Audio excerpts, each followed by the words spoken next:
এদিকে জাতীয় সংসদের এলডি হলে আজ ফের ঐকমত্য কমিশনের সাথে বৈঠকে বসবে বিএনপি। বৈঠকের সর্বশেষ তথ্য জানাতে আমাদের সঙ্গে সরাসরি যুক্ত হচ্ছেন সহকর্মী সাইফুল রিপন। সাইফুল, সেখানে বৈঠক সম্পর্কে কি জানতে পেরেছেন জানাবেন।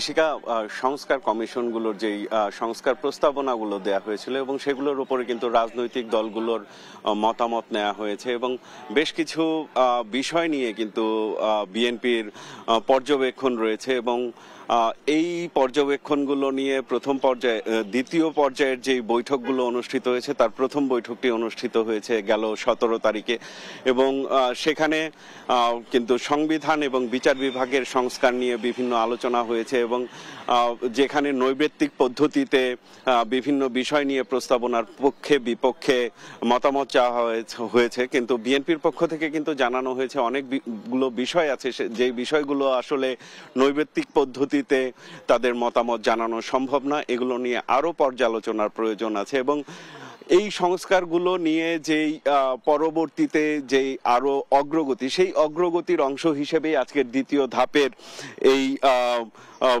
আলোচনা অনুষ্ঠিত হতে যাচ্ছে। ইতিমধ্যে বিএনপির পক্ষ থেকে প্রতিনিধি দলের একজন সদস্য ব্যারিস্টার রুহুল কুদ্দুস কাজল তিনি উপস্থিত হয়েছেন। তার কাছে আমরা জানতে চাইবো যে আজকে মূলত যে বৈঠকটি অনুষ্ঠিত হচ্ছে সেই বৈঠকটির মাধ্যমে আপনারা কি ধরনের প্রস্তাবনা আপনাদের পক্ষ থেকে তুলে ধরতে আছেন এবং ঐকমত্য কমিশনের সাথে আপনাদের এই ঐকমত্যের জায়গাটা আসলে কতটুকু এগুলো।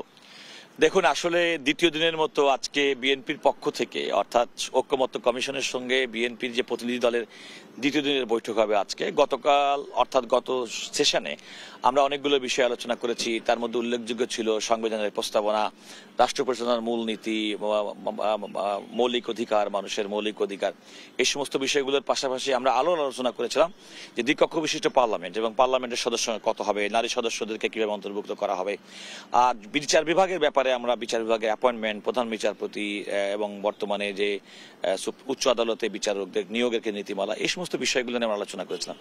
আমরা আজকে সংবিধানের অন্যান্য যে সমস্ত বিষয়, যে সমস্ত সংশোধনীগুলো বিষয়, সেগুলো বিষয়ে আমরা আজকে আলোচনা করব। আমার মনে হয় আমাদের প্রতিনিধি দলের নেতা ইতিমধ্যে পৌঁছে গেছেন। আমার মনে হয় যে আপনারা তার কাছ থেকে আরো বিস্তারিত জানতে পারবেন।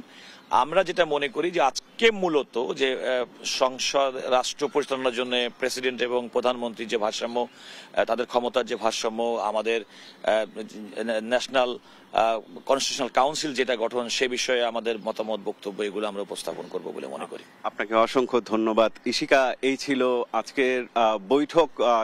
বেলা 11টায় শুরু হওয়ার কথা রয়েছে। ইতিমধ্যে বিএনপির প্রতিনিধি দলের সদস্যরা আসতে শুরু করেছেন এবং আনুষ্ঠানিক বৈঠকের পরেই বিস্তারিত আরো তুলে ধরা যাবে।